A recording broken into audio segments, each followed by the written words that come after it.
ಎಲ್ಲ ವೀಕ್ಷಕ ಬಂಧುಗಳಿಗೆ ನಮಸ್ಕಾರ. ಯಾವುದೇ ಆದಂತಹ ಒಂದು ಜನ್ಮ ಒಬ್ಬ ವ್ಯಕ್ತಿಗೆ ಆಗ್ತಾ ಇದೆ, ಅದು ಗಂಡಾಗಿರ್ಬೋದು ಹೆಣ್ಣಾಗಿರ್ಬೋದು. ಆಯಿತು ಅಂದಾಗ ವಿಶೇಷವಾದಂತಹ ಶುಭಕಾರಕ ಗ್ರಹಗಳಲ್ಲಿ ಕೆಲವರು ಹುಡ್ತಾರೆ, ಕೆಲವರು ಅಶುಭಕಾರಕ ಗ್ರಹಗಳಲ್ಲೇ ಕೆಲವರು ಬರ್ತಾ ಆಗ್ತಾರೆ. ಈ ಶುಭಕಾರಕ ಗ್ರಹಗಳಲ್ಲಿ ಬರ್ತಾಗಿರ್ತಕ್ಕಂಥವ್ರಿಗೆ ಆರೋಗ್ಯ, ಎಜುಕೇಷನ್ನು, ಪ್ರೊಫೆಷನ್ನು, ಮ್ಯಾರಿಡ್ ಲೈಫು, ಮುಂದೆ ಫ್ಯೂಚರು ಬ್ರಹ್ಮಾಂಡವಾಗಿ ಬೆಳೀತಾ ಹೋಗ್ತದೆ. ಯಾವುದಕ್ಕೂ ಕೊರತೆ ಇರೋದಿಲ್ಲ. ಕೆಲವರು ಅಶುಭಕಾರಕ ಗ್ರಹಗಳು ಬರ್ತಾಯಿತ್ತು ಅಂದರೆ ಈ ಬಾಲ್ಯ, ಯೌವನ, ಮಧ್ಯ ಮುಪ್ಪು 4 ಹಂತಗಳಲ್ಲೂ ಕೂಡ ಒಂದಲ್ಲ ಒಂದು ಕೊರತೆಯನ್ನು ಅನುಭವಿಸ್ತಾನೇ ಇರ್ತಾರೆ. ಆ ಕೊರತೆ ಯಾಕೆ ಅನುಭವಿಸ್ತಾರೆ ಅಂತಂದರೆ ಅಶುಭಕಾರಕ ಗ್ರಹಗಳಿಂದ ಅಲ್ಲ, ಶುಭಕಾರಕ ಗ್ರಹಗಳಿಂದ ಬರ್ತಕ್ಕಂತಹ ಫಲದಿಂದ ಅವರು ವಂಚಿತರಾಗಿರ್ತಾರೆ. ಯಾಕೆ ವಂಚಿತರಾಗಿರ್ತಾರೆ? ಅವರ ಜನ್ಮ ಕುಂಡಲಿನಲ್ಲಿ ಆ ಗ್ರಹದ ಪ್ರಭಾವವೇ ಇರೋದಿಲ್ಲ. ಅಂದರೆ ಅರ್ಥ ಏನು? ಆ ಗ್ರಹವೇ ಇರೋದಿಲ್ಲ. ಅವರು ಹುಟ್ಟೋ ಸಂದರ್ಭದಲ್ಲಿ ಆ ಗ್ರಹದ ಕಾರಕತ್ವ ಇರೋದೇ ಇಲ್ಲ ಅವರಿಗೆ. ಇದನ್ನೇ ನಾವು ಬರ್ತ್ ಚಾರ್ಟ್ನಲ್ಲಿ, ನ್ಯೂಮರಾಲಜಿ ಚಾರ್ಟ್ನಲ್ಲಿ ಮಿಸ್ಸಿಂಗ್ ಪ್ಲಾನೆಟ್ ಅಂತ ಕರಿತೀವಿ ನಾವು. ಈ ಮಿಸ್ಸಿಂಗ್ ಪ್ಲಾನೆಟ್, ಈ ಮಿಸ್ಸಿಂಗ್ ಗ್ರಹ ಯಾವಾಗ ನಮ್ಮ ಜಾತಕ ಕುಂಡಲಿ ಇರೋದಿಲ್ವೋ ಆಗ ಆ ಗ್ರಹದಿಂದ ಬರ್ತಕ್ಕಂಥ ಫಲವನ್ನು ನಾವು ಕಳ್ಕೊಂಡ್ಬಿಡ್ತೀವಿ. ಕಳ್ಕೊಳ್ತೀವಿ ಅಂದರೆ ಅದು ಅನುಭವಿಸ್ಬೇಕು ಅಂತಾನಾ? ಹೌದು. ಎಷ್ಟೋ ಜನ ಇದೇ ಕಾನ್ಸೆಪ್ಟಲ್ಲಿ ನಾನು ಹುಟ್ಟಿರೋದು ಹೀಗೆ ಅಪ್ಪ, ನಾನು ಹಣೆ ಬರ ಹೀಗೆ ಅಪ್ಪ, ನಮ್ಗೆ ಯಾವ ಅದೃಷ್ಟ ಇಲ್ಲಪ್ಪ, ನಿಮ್ಮ ಥರ ಪುಣ್ಯ ಕೇಳ್ಕೊಂಬಂದಿಲ್ಲಪ್ಪ, ನಿಮ್ಮ ಥರ ಅದೃಷ್ಟ ಕೇಳ್ಕೊಂಬಂದಿಲ್ಲಪ್ಪ, ನೀವು ಭಾಳ ದೊಡ್ಡವರು, ನಮ್ಮ ಹಣೆ ಬರ ಹೆಂಗೆ ಅಂತ ಅನುಭವಿಸ್ತೀವಿ ಬಿಡಿ. ಇದೇ ಮೆಂಟಾಲಿಟಿ ಇರ್ತಾರೆ ಹೊರತು ನಾನು ಯಾವುದೇ ಒಂದು ಮಿಸ್ಸನ್ನು ಮಾಡ್ಕೊಂಡಿದ್ರು ಕೂಡ ಆ ಮಿಸ್ಸಿಂಗ್ ಆಗಿರ್ತಕ್ಕಂತಹ ಕಾರಣ ಏನು, ಆ ಮಿಸ್ಸಿಂಗ್ ಆಗಿರ್ತಕ್ಕ ಗ್ರಹ ಯಾವುದು, ಆ ಗ್ರಹಕ್ಕೆ ಪೂರಕವಾದಂತಹ ಬೇರೆ ಯಾವ ರೀತಿಯಾದ ಫಲಗಳನ್ನು ಪಡ್ಕೊಳ್ಳೋದಕ್ಕೆ ಮಾರ್ಗ ಯಾವುದು ಅನ್ನೋದ್ರ ಬಗ್ಗೆ ನಮ್ಮಲ್ಲಿ ಯಾರಿಗೂ ನಾಲೆಡ್ಜ್ ಇಲ್ಲ. ಯಾರೋ ಒಬ್ಬರು ಇಬ್ಬರು ಸ್ವಲ್ಪ ಶಾಸ್ತ್ರದ ಅಳಿವು ಉಳಿವು ಗೊತ್ತಿರತಕ್ಕಂಥವ್ರು ಅದನ್ನು ಏನೋ ಮಾಡ್ಕೊಂಡು ಮುಂದೆ ಬಂದ್ಬಿಡ್ತಾರೆ. ಆದರೆ ಅವ್ರಿಗೆ ಎಷ್ಟೋ ಜನಕ್ಕೆ ಸಾಕ್ಷ್ಯಾಧಾರ ಇರೋದೇ ಇಲ್ಲ. ಕೆಲವರು ಮದುವೆ ಆದಮೇಲೆ ಚೇಂಜ್ ಆಗಿಬಿಟ್ಟಿರ್ತಾರೆ.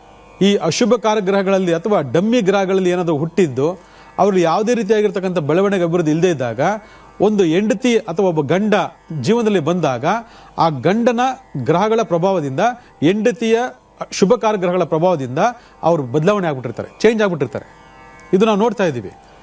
ಅಂದರೆ ಅರ್ಥ ಏನು? ಗಂಡ ಬರೋ ತನಕ ಕಾಯಬೇಕಾ ಅಥವಾ ಹೆಂಡತಿ ಬರೋ ತನಕ ಕಾಯಬೇಕಾ ನಮ್ಮ ಅಭಿವೃದ್ಧಿ ಆಗ್ಬೇಕಾರೆ? ಖಂಡಿತ ಇಲ್ಲ. ಅದು ಆ ಸಂದರ್ಭ ಇವತ್ತಿನ ಕಾಲಮಾನದಲ್ಲಿ ಸರಿಯಾದ ಸಮಯಕ್ಕಂತೂ ಮದುವೆ ಅಂತೂ ಆಗೋದಿಲ್ಲ. ಆಗಿದ್ದಾಗ 20 ವರ್ಷ, 30 ವರ್ಷ, 40 ವರ್ಷ ತನಕ ಕಾಯ್ಕೊಂಡಿದ್ದು ಯಾವಾಗಲೂ ಅಭಿವೃದ್ಧಿ ಆಗುವಂಥದ್ದು ಹಣೆ ಬರ ಇರ್ತದೆ. ಆದರೆ ನಾವು ಹೇಳ್ತಕ್ಕಂಥ ಈ ಒಂದು ಯಂತ್ರ ಮಂತ್ರ ತಂತ್ರದ ಸಾಧನೆ ನಾವು ಯಾವಾಗ ನಮ್ಮ ಜನನ ಜಾತಕದಲ್ಲಿ ಮಿಸ್ ಆಗಿರ್ತಕ್ಕಂಥ ಗ್ರಹಗತಿಗಳು ಏನಿದ್ದಾವೆ ಆ ಗ್ರಹಗತಿಗಳಿಗೆ ಪೂರಕವಾದಂತಹ ಅದೇ ಗ್ರಹದ ಪ್ರಭಾವವನ್ನು ನಾವು ನಮ್ಮ ಜೀವನದಲ್ಲಿ ಅಳವಡಿಸ್ಕೊಳ್ಬಹುದು ಅನ್ನೋದ್ರ ಬಗ್ಗೆ ನಮಗೆ ಗೊತ್ತಿಲ್ಲದಿರೋದ್ರಿಂದ ಇವತ್ತಿನಿಂದ ಆ ಕಾರ್ಯಕ್ರಮದಲ್ಲಿ ನಾವು ನಿನ್ನೆಯಿಂದನೇ ಇದ್ರ ಬಗ್ಗೆ ಪರಿಚಯ ಮಾಡಿಕೊಡ್ತಾ ಇದ್ದೀವಿ. ಯಾವ ಗ್ರಹಗಳು ಯಾವ ರೀತಿ ಮಿಸ್ ಆಗುತ್ತೆ, ಯಾವ ಗ್ರಹಗಳನ್ನು ಯಾವ ರೀತಿ ನಾವು ನೋಡ್ಕೋಬೇಕು ಅನ್ನೋದ್ರ ಬಗ್ಗೆ ನಿನ್ನೆ ಒಂದು ನ್ಯೂಮರಾಲಜಿ ಕುಂಡಲಿ ಬಗ್ಗೆ ನಿಮ್ಗೆ ಹೇಳ್ಕೊಟ್ಟಿದ್ದೀನಿ. ಆದರೆ ಇವತ್ತು ಹೇಳ್ಕೊಡ್ತಕ್ಕಂಥ ವಿಶೇಷ ಮಾಹಿತಿ ಏನಂತಂದರೆ ನವಗ್ರಹಗಳಿಗೂ ನಾವು ವಾಸ ಮಾಡ್ತಕ್ಕಂತಹ ಮನೆ, ಕಟ್ಟಡ ಅಥವಾ ಆಫೀಸು, ಕಚೇರಿ ಅಥವಾ ಬಂಗಲೆ ಯಾವುದೇ ಇರಲಿ ಅದೆಲ್ಲದೂ ಕೂಡ ನವಗ್ರಹಗಳಿಗೂ ವಾಸ್ತುವಿಗೂ ಒಂದು ಅವಿನಾಭಾವ ಸಂಬಂಧ ಇದೆ. ಜ್ಯೋತಿಷ್ ಶಾಸ್ತ್ರ ಇಲ್ಲದೆ ವಾಸ್ತು ಇಲ್ಲ, ವಾಸ್ತು ಇಲ್ಲದೆ ಜ್ಯೋತಿಷ್ ಶಾಸ್ತ್ರ ಇಲ್ಲ.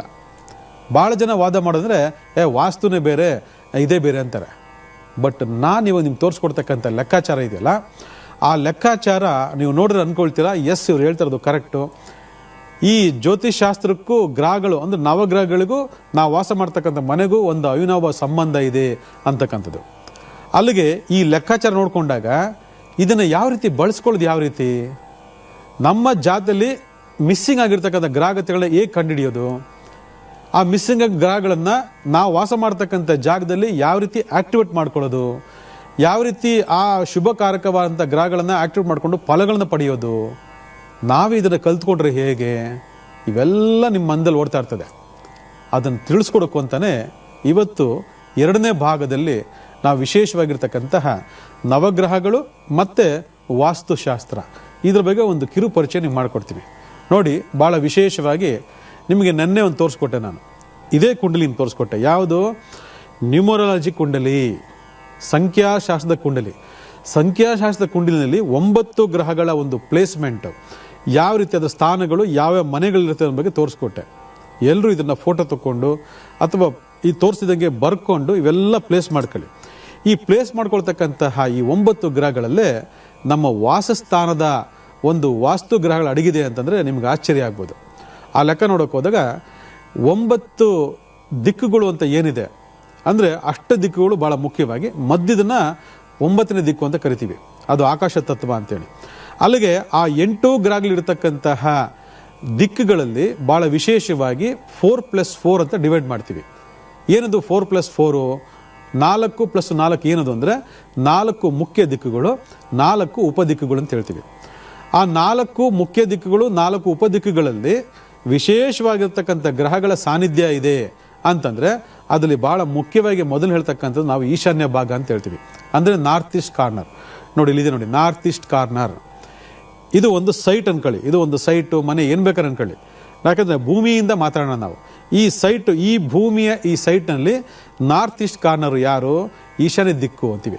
ಆ ಈಶಾನ್ಯ ದಿಕ್ಕು ಅಧಿಪತಿ ಯಾರು ಇರ್ತಕ್ಕಂಥದ್ದು? ಗುರುಗ್ರಹ ಅಂತ. ನೋಡಿ ಗುರುಗ್ರಹ ಇಲ್ಲಿದೆ, ಈಶಾನ್ಯ ದಿಕ್ಕಿಗೆ ಗುರುಗ್ರಹ ಅಧಿಪತಿ. ಆ ಗುರುಗ್ರಹ ಇಲ್ಲಿದೆ. ಇನ್ನು ನೆಕ್ಸ್ಟ್ ಪೂರ್ವ ದಿಕ್ಕು. ಪೂರ್ವ ದಿಕ್ಕು ತಗೊಂಡಾಗ ಯಾರಿದರಲ್ಲಿ?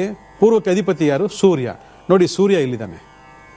ಅದೇ ನೆಕ್ಸ್ಟು ಸೌತ್ ಈಸ್ಟ್ ಕಾರ್ನರು, ಅಂದರೆ ಅಗ್ನಿಮೂಲೆ ಅಂತ ಹೇಳ್ತೀವಿ. ಅಗ್ನಿತತ್ವವಾಗಿರ್ತಕ್ಕಂಥ ಗ್ರಹ ಯಾವುದಿದೆ? ನೋಡಿ ಇಲ್ಲಿ ಮಂಗಳ ಇಲ್ಲಿದೆ ನೋಡಿ, ಆಯಿತಾ. ಅದಾದ ಮೇಲೆ ಸೌತ್ ಅಂತ ಹೇಳ್ತೀವಿ, ದಕ್ಷಿಣ ದಿಕ್ಕು ಅಂತ ಹೇಳ್ತೀವಿ. ದಕ್ಷಿಣಕ್ಕೆ ಪೂರಕವಾಗಿರ್ತಕ್ಕಂಥ ಗ್ರಹ ಯಾವುದಿದೆ? ಅಲ್ಲಿ ಮಂಗಳ ಮತ್ತು ಶುಕ್ರ ಅಂತ ಹೇಳ್ತೀವಿ. ಆದರೆ ಇಲ್ಲಿ ಬುಧ ಮತ್ತು ಶುಕ್ರ ಅಂತಕ್ಕಂಥವ್ರು ನೇರ ದೃಷ್ಟಿಯಿಂದ ಈ ಸೌತ್ ದಿಕ್ಕನ್ನು ನೋಡ್ತಾ ಇರ್ತಾರೆ. ಈ ಸೌತ್ ದಿಕ್ಕಿಗೆ ಆ ಗ್ರಹ ಅಧಿಪತಿಯಾಗಿರ್ತದೆ. ಇನ್ನು ನೆಕ್ಸ್ಟು ನೈಋತ್ಯ ದಿಕ್ಕು ತಗೊಳ್ತೀವಿ, ನೈಋತ್ಯ ದಿಕ್ಕು. ಈ ನೈಋತ್ಯಕ್ಕೆ ಅಧಿಪತಿಯಾಗಿರ್ತಕ್ಕಂಥ ಯಾರು? ರಾಹು ಕೇತುಗಳನ್ನ ಆಗ ಹೇಳ್ತಾ ಇರ್ತೀವಿ.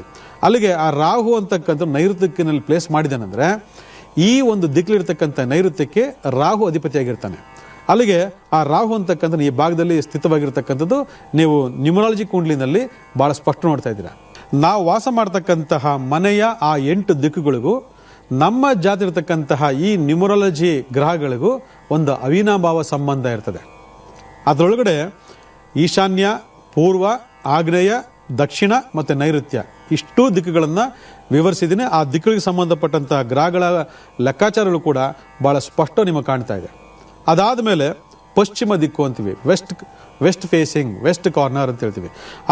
ಆ ಒಂದು ಪಶ್ಚಿಮ ದಿಕ್ಕು ಅಧಿಪತಿಯಾಗಿರ್ತಕ್ಕಂಥ ಯಾರು? ಶನಿದೇವರು. ನೋಡಿ ಅವರು ಇಲ್ಲೇ ಇದ್ದಾರೆ. ಅದಾದಮೇಲೆ ವಾಯವ್ಯ ದಿಕ್ಕು ಅಂತ ಹೇಳ್ತೀವಿ. ವಾಯು ದಿಕ್ಕಿಗೆ ಅಧಿಪತಿಯಾಗಿರ್ತಕ್ಕಂಥ ಯಾರು? ಚಂದ್ರ ಅಂತ ಹೇಳ್ತೀವಿ. ನೋಡಿ ಆ ಚಂದ್ರ ಕೂಡ ಇಲ್ಲೇ ಇದ್ದಾನೆ. ಅಲ್ಲಿಗೆ ಅದಾದ ಮೇಲೆ ಉತ್ತರ ದಿಕ್ಕು ಅಂತ ಹೇಳ್ತೀವಿ. ಉತ್ತರ ದಿಕ್ಕು ಅಧಿಪತಿಯಾಗಿರ್ತಕ್ಕಂಥ ಯಾರು? ಬುಧ ಗ್ರಹ ಅಂತೀವಿ. ಅಲ್ಲಿಗೆ ಬುಧ ಶುಕ್ರ ಅಂತಕ್ಕಂಥನು ಧನಕಾರನಾಗಿರ್ತಕ್ಕಂಥವನು ಆ ಉತ್ತರ ದಿಕ್ಕಿನಲ್ಲಿ ಸ್ಥಿತನಾಗಿದ್ದಾನೆ. ಅಲ್ಲಿಗೆ ಈ 9 ಗ್ರಹಗಳ ಒಂದು ಸ್ಥಾನಮಾನಗಳು ನಾವು ವಾಸ ಮಾಡ್ತಕ್ಕಂತಹ 9 ದಿಕ್ಕುಗಳಲ್ಲೂ ಕೂಡ ಭಾಳ ವಿಶೇಷವಾಗಿರ್ತಕ್ಕಂಥ ಸಾನ್ನಿಧ್ಯ ಹೊಂದಿದ್ದಾನೆ ಅಂತಂದರೆ ನಾವು ಎಲ್ಲೋ ಒಂದು ಕಡೆ ಜ್ಯೋತಿಷಾಸ್ತ್ರದ 9 ಗ್ರಹಗಳನ್ನು ಬಿಟ್ಟು ವಾಸ್ತುವನ್ನು ಬೇರೆ ರೀತಿಯಾದಂತಹ ಪ್ರತ್ಯೇಕಿಸಿ ಅದು ನೋಡ್ತಾ ಇದ್ದೀವಿ ಅಂತಂದರೆ ನಾವು ಎಷ್ಟು ಮೋಸ ಹೋಗ್ತಾ ಇದ್ದೀವಿ ಇವತ್ತು ದಿವಸ ಅಂತಂದರೆ, ಇವತ್ತು ಇದರ ಅರಿವಿಲ್ಲದೆ, ಈ ದಿಕ್ಕುಗಳ ಪ್ರಭಾವಗಳ ಅರಿವಿಲ್ಲದೆ, ಈ ಜ್ಯೋತಿಷಾಸ್ತ್ರ ಸಂಖ್ಯಾಶಾಸ್ತ್ರದ ಅನುಭವ ಇಲ್ಲದೆ ಅಥವಾ ಇದರ ಒಂದು ಜ್ಞಾನವಿಲ್ಲದೆ ಇವತ್ತು ಭಾಳ ಜನ ವಾಸ್ತು ಅಂತಂದರೆ ಅದನ್ನ ಇಟ್ಕೊಳ್ಳಿ, ಇದನ್ನ ಇಟ್ಕೊಳ್ಳಿ, ಅದು ಮಾಡ್ಕೊಳ್ಳಿ, ಇದು ಮಾಡ್ಕೊಳ್ಳಿ, ಅದು ನೋಡಿರಿ, ಇದು ನೋಡಿರಿ ಅಂತ ಹೇಳ್ತಿದ್ದಾರೆ ಹೊರತು ನಿಜವಾದ ನಿಖರವಾದಂತಹ ಗ್ರಹಗಳ ಸ್ಥಿತಿ ಆಯಾ ದಿಕ್ಕುಗಳಲ್ಲಿ ಈ ರೀತಿ ಇದೆ ಅಂತಕ್ಕಂಥದ್ದು ಯಾರಿಗೂ ಗೊತ್ತಿಲ್ಲ. ನಿಮ್ಗೆ ಅನಿಸ್ಬೋದು, ಎಷ್ಟೋ ಜನ ನೀವು ವಾಸ್ತು ತಜ್ಞರು ನೋಡಿರ್ತೀರಿ, ಎಷ್ಟೋ ಜನ ಜ್ಯೋತಿಷಗಳು ನೋಡಿರ್ತೀರಿ, ಎಷ್ಟೋ ಜನ ಎಲ್ಲ ತಿಳ್ಕೊಂಡಿರ್ತೀರಿ. ಆದರೆ ಈ ಲಿಂಕು ಯಾರಾದರೂ ನಿಮಗೆ ಹೇಳಿದಾರಾ? ನಿಮ್ಮ ಮನೆಯಲ್ಲಿ ಆಯಾ ದಿಕ್ಕಿನಲ್ಲಿ ಯಾವುದು ಈಶಾನ್ಯ, ಪೂರ್ವ, ಅಗ್ನಿ, ಮತ್ತು ದಕ್ಷಿಣ, ನೈಋತ್ಯ, ಮತ್ತು ಪಶ್ಚಿಮ, ವಾಯುವ್ಯ ಮತ್ತು ಉತ್ತರ ದಿಕ್ಕಿನಲ್ಲಿ ಅಳವಡಿಸ್ಕೊಂಡಾಗ ನಿಮ್ಮ ಮಿಸ್ಸಿಂಗ್ ಆಗಿರ್ತಕ್ಕಂಥ ಪ್ಲಾನೆಟ್, ಮಿಸ್ಸಿಂಗ್ ಆಗಿರ್ತಕ್ಕ ಗ್ರಹದ ಒಂದು ಅದೃಷ್ಟವನ್ನು ನಾವು ಆಯಾ ದಿಕ್ಕಿಂದ ಬರ್ತಕ್ಕಂತಹ ಆ ದಿಕ್ಕಿನಿಂದ ನಾವು ಈಸಿಯಾಗಿ ಪಡ್ಕೊಂಡು ಜೀವನದಲ್ಲಿ ಎಲ್ಲರಂತೆ ನಾವು ಕೂಡ ಸುಖ, ಶಾಂತಿ, ನೆಮ್ಮದಿಯಿಂದ ಬದುಕ್ಬೋದು. ಆದರೆ ಯಾರು ಗೊತ್ತಿದೆ ಇದು? ನಮಗೆ ಜನ್ಮದೋಷಗಳ ಬಗ್ಗೆನೇ ಅರಿವಿಲ್ಲ. ನಾವು ಜನ್ಮದೋಷಗಳನ್ನ ಇಟ್ಕೊಂಡೇ ಇವತ್ತು ಒದ್ದಾಡ್ತಿದ್ದೀವಿ. ಪ್ರತಿಯೊಬ್ಬರು ಫೋನ್ ಮಾಡಿದಾಗ ಕೇಳೋದೇ, ಜನ್ಮದೋಷ ನಿವಾರಣೆ ಮಾಡ್ಕೊಂಡಿದ್ದೀರಾ, ಏನು ಕರ್ಮ ಇದೆ ಅಂತ. ನಮಗೆ ಮನೆ ದೇವ್ರು ಗೊತ್ತಿಲ್ಲ, ಕುಲದೇವ್ರು ಗೊತ್ತಿಲ್ಲ, ನಮಗೆ ಜನ್ಮದೋಷಗಳು ಗೊತ್ತಿಲ್ಲ, ಜನ್ಮ ಕರ್ಮಗಳ ಬಗ್ಗೆ ಗೊತ್ತಿಲ್ಲ. ಬಟ್ ನಮಗೆಲ್ಲ ಬೇಕು ಅಂತ ನಾವು ಆಸೆ ಪಡ್ತೀವಿ. ಆದರೆ ಭಗವಂತ ನಮ್ಮ ಕರ್ಮ ಧರ್ಮಗಳ, ನಮ್ಮ ಪೂರ್ವಿಕರ, ನಮ್ಮ ತಂದೆ ತಾಯಿಗಳ ಕರ್ಮಾನುಸಾರ ಕೆಲವು ಗ್ರಹಗಳಲ್ಲಿ ನಮಗೆ ಜನ್ಮವನ್ನು ಕೊಡ್ತಾನೆ, ಕೆಲವು ಗ್ರಹಗಳನ್ನು ಮಿಸ್ ಮಾಡಿಬಿಡ್ತಾನೆ. ಅದಕ್ಕೆ ಎಲ್ಲರೂ ಎಲ್ಲ ಗ್ರಹಗಳು ಹುಟ್ಟಕ್ಕೆ ಸಾಧ್ಯ ಇಲ್ಲ. ಎಲ್ಲ ಗ್ರಹ ಹುಟ್ಟಕ್ಕೆ ಸಾಧ್ಯ ಇಲ್ಲ ಅಂತೇಳಿ ಅದನ್ನು ಹಾಗೆ ಪಡ್ಕೋಬಾರ್ದು ಅಂತ ಅರ್ಥ ಅಲ್ಲ. ಆದರೆ ಭಗವಂತ ಈ ರೀತಿ ಒಂದು ರೂಟ್ನ ನಮಗೆ ಕೊಟ್ಟಿದ್ದಾನೆ. ಇದು ನಮ್ಗೆ ಯಾರಿಗೂ ಗೊತ್ತಿರಲಿಲ್ಲ. ಇವತ್ತು ನಾವು ನಿಮಗೆ ತಿಳಿಸ್ಕೊಡ್ತಾ ಇದ್ದೀವಿ.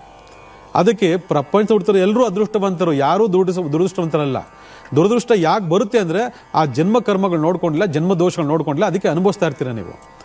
ಆದರೆ ನಾವು ಹೇಳ್ಕೊಡ್ತಕ್ಕಂಥ ಈ ವಿದ್ಯೆನ ನೀವು ಇವತ್ತಿಂದ ಬಳಸ್ಕೊಂಡಿದ್ದೇ ಆದಲ್ಲಿ ನಿಮ್ಮಲ್ಲಿ ಯಾವುದೇ ಮಿಸ್ಸಿಂಗ್ ಆಗಿರ್ತಕ್ಕಂಥ ಗ್ರಹಗಳ ಶುಭಕಾರಕ ಪ್ರಭಾವದಿಂದ ನೀವು ವಂಚಿತರಾಗಿದ್ದು ದುರದೃಷ್ಟ ಪಡ್ಕೊಂಡಿದ್ರೆ ನೀವು ಈ ಜಾಗದಲ್ಲಿ ಅದನ್ನು ಅಳವಡಿಸ್ಕೊಳ್ಳೋ ಮುಖಾಂತರ ನೀವು ಅದೃಷ್ಟ ಪಡ್ಕೋಬೋದು. ಹೌದು, ನೀವು ಹೇಳಿದೆಲ್ಲ ಕರೆಕ್ಟು. ನಂದು ಎಷ್ಟೋ ಗ್ರಹಗಳು ಮಿಸ್ಸಿಂಗ್ ಆಗೋಗಿದ್ದಾವೆ. ಆ ಮಿಸ್ಸಿಂಗ್ ಗ್ರಹಗಳ ಪ್ರಭಾವವನ್ನು ನಾನು ವಾಸಸ್ಥಾನದಲ್ಲಿ ಹೇಗೆ ಪಡ್ಕೊಳ್ಬೇಕು ಅನ್ನೋದ್ರ ಬಗ್ಗೆ ನಿಮಗೆ ಒಂದು ಗೊಂದಲ ಹುಟ್ಟಬೋದು. ಅದನ್ನು ನಾಳಿನ ಕಾರ್ಯಕ್ರಮ ಹೇಳ್ಕೊಡ್ತೀನಿ. ಯಾಕಂದರೆ ಫಸ್ಟು ಸಬ್ಜೆಕ್ಟ್ ತಿಳ್ಕೊಂಬಿಡೋಣ, ಹೆಂಗೆ ಮಿಸ್ ಆಯಿತು, ಆ ಮಿಸ್ ಆಗಿರೋದನ್ನ ಎಲ್ಲಿ ಹುಡ್ಕೊಳ್ಳೋಣ ನಾವು, ಅದು ಮಾಡೋಣ.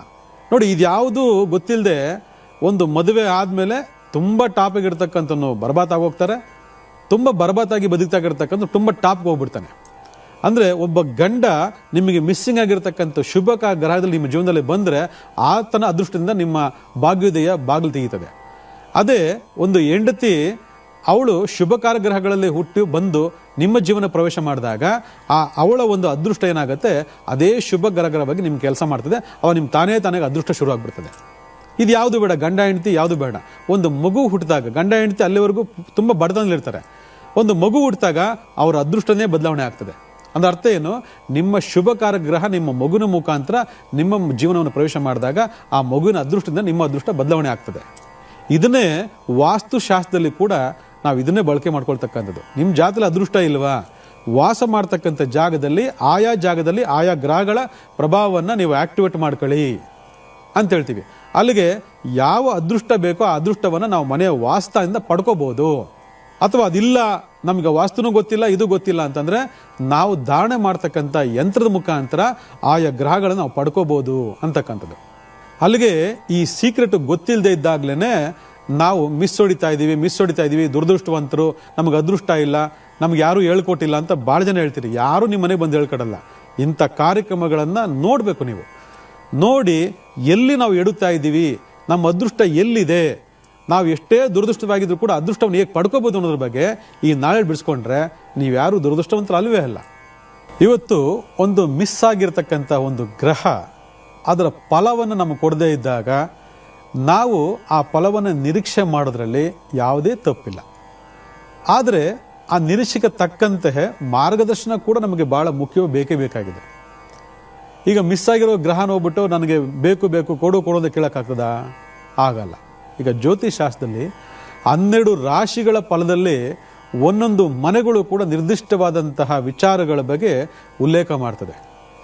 ಲಗ್ನ ಭಾವ ತಗೊಂಡಾಗ ನಮ್ಮ ದೇಹ ಪ್ರಕೃತಿ, 2ನೇ ಮನೆ ತಗೊಂಡಾಗ ಕುಟುಂಬ ಪ್ರಕೃತಿ, 3ನೇ ಭಾವ ತಗೊಂಡಾಗ ಸಹೋದರ ಸಹೋದರಿ ಪ್ರಕೃತಿ, 4ನೇ ಭಾವ ತಗೊಂಡಾಗ ವಾಹನ ಸುಖ, ತಾಯಿಯ ಸುಖ, ಭೂಮಿ ಸುಖ ಅಂತ ಹೇಳುತ್ತೆ, 5ನೇ ಭಾವ ತಗೊಂಡಾಗ ಸಂತಾನ, ಪೂರ್ಜರು ಅಂತ ಹೇಳ್ತದೆ. ಹೀಗೆ ಒಂದೊಂದು ಭಾಗವೂ ಕೂಡ ನಿರ್ದಿಷ್ಟವಾದ ವಿಚಾರಗಳನ್ನು ಉಲ್ಲೇಖ ಮಾಡೋದ್ರಿಂದ ಆ ಭಾಗಗಳಲ್ಲಿ ಕೊಡ್ತಕ್ಕಂತಹ ಫಲಗಳು, ಕೊಡ್ತಕ್ಕಂಥ ಗ್ರಹಗತಿಗಳು ನಮಗೆ ಮಿಸ್ ಆದಾಗ ಬೈ ಬರ್ತು ನಾವು ಅದರಿಂದ ವಂಚಿತರಾಗಿದ್ದೀವಿ ಅಂದ್ಕೊಂಡು ಸುಮ್ಮನೆ ಇರೋದು ತಪ್ಪು. ಅದಕ್ಕೆ ಭಾಳ ವಿಶೇಷವಾಗಿ ಭಗವಂತ ಏನು ಮಾಡ್ತಾನೆ, ನಾವು ವಾಸ ಮಾಡ್ತಕ್ಕಂಥ ಮನೆಯಲ್ಲಿರ್ತಕ್ಕಂತಹ ಈ 8 ದಿಕ್ಕುಗಳಲ್ಲಿ 9 ಗ್ರಹಗಳು, ಅದರಲ್ಲಿ 8 ದಿಕ್ಕುಗಳೇ ಭಾಳ ಮುಖ್ಯವಾಗಿರ್ತಕ್ಕ. 8 ದಿಕ್ಕುಗಳಲ್ಲಿ ಮತ್ತೆ 4 ದಿಕ್ಕುಗಳು ಮುಖ್ಯ ದಿಕ್ಕುಗಳು, 4 ಉಪದಿಕ್ಕುಗಳು. ಈ 8 ಗ್ರಹಗಳಿರ್ತಕ್ಕಂತಹ ಆ ಭಾಗಗಳನ್ನು ನಾವು ಕೆಲವೊಂದು ಯಂತ್ರಗಳನ್ನು ಆ ಭಾಗದಲ್ಲಿ ಸ್ಥಾಪನೆ ಮಾಡೋ ಮುಖಾಂತರ, ಈ ಭಾಗದಲ್ಲಿ ಅಂದರೆ ನಾವು ವಾಸ ಮಾಡ್ತಕ್ಕಂಥ ಜಾಗದಲ್ಲಿ ಇಲ್ಲಿ ಶುಕ್ರನ ಯಂತ್ರವನ್ನು ಸ್ಥಾಪನೆ ಮಾಡೋ ಮುಖಾಂತರ ನಾವು ವಾಸ ಮಾಡ್ತಕ್ಕಂಥ ದಿಕ್ಕಿನಿಂದ ನಮಗೆ ಮಿಸ್ ಆಗಿರ್ತಕ್ಕಂಥ ಗ್ರಹಗಳ ಒಂದು ಅದೃಷ್ಟವನ್ನು ನೇರ ಪಡ್ಕೋಬೋದು. ಇದಕ್ಕೆ ಯಂತ್ರ ಮಂತ್ರ ತಂತ್ರವನ್ನು ಬಳಸ್ಕೋಬೇಕು ಅಂತೇಳಿ ಪ್ರಾಚೀನ ಕಾಲದ ನಮ್ಮ ಋಷಿ ಮುನಿಗಳು ನಮಗೆ ಕೊಟ್ಟಂತಹ ಬಳುವಳಿ. ನಮಗಿದ್ರ ಬಗ್ಗೆ ಗೊತ್ತಿಲ್ಲ. ನಮಗೆ ಈ ಭಾಗ ಮಿಸ್ ಆಗಿದೆ, ನಾವೇನು ಮಾಡೋದು ಅಂತ ಕೈ ಕೂತ್ಕೊಳ್ಳೋದಲ್ಲ.